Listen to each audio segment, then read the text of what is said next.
I felt the floorboards shift under his feet. It was late. The house was quiet.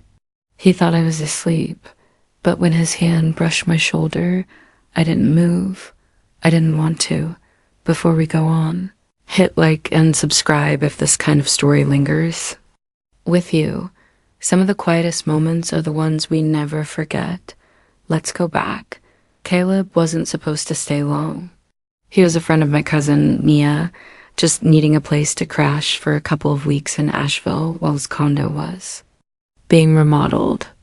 I hesitated. My space was small, my peace hard-earned, but I said yes. I wasn't expecting him to feel like home. The first few days were simple.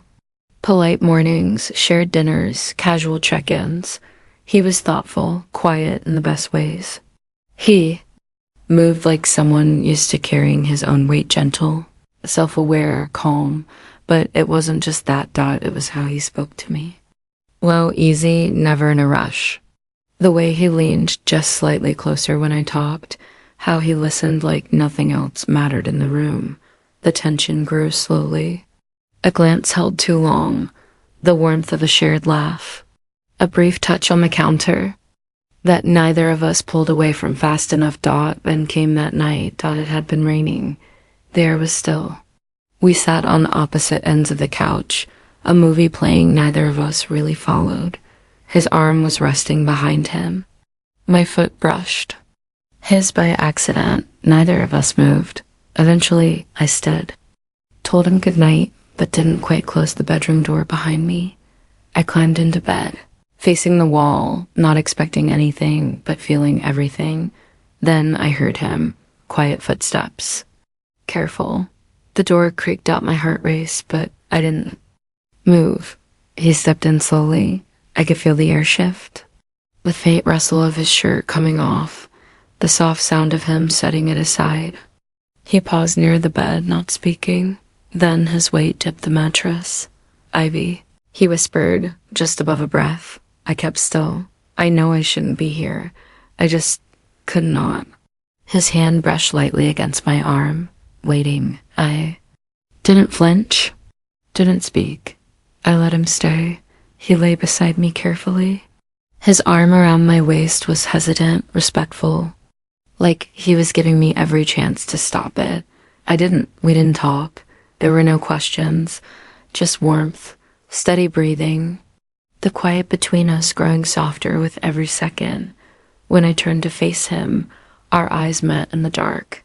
He looked uncertain, like he thought he'd misread everything. I touched his hand. That was enough. What followed wasn't rushed. It wasn't loud or dramatic. It was presence. It was permission. The kind you feel, not say ... when he pulled me close. It didn't feel like something beginning.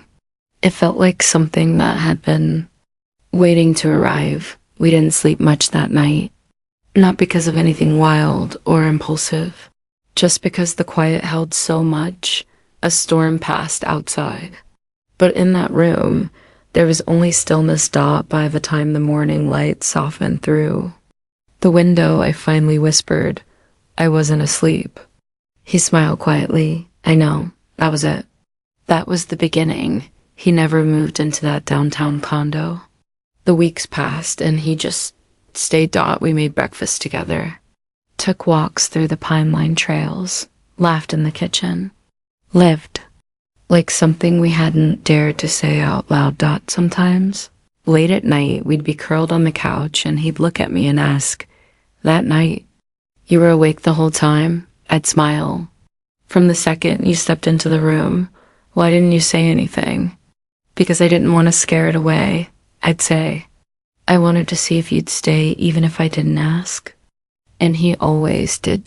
So if you've ever wondered what would happen if you just let the moment unfold without control or answers, this is what happened to me. Now tell me, would you have kept still like I did? Or would you have turned and spoken? Up? Drop your thoughts in the comments. I'll be reading. And if you haven't yet, like and subscribe for more. Some stories start quietly, but they never stay small.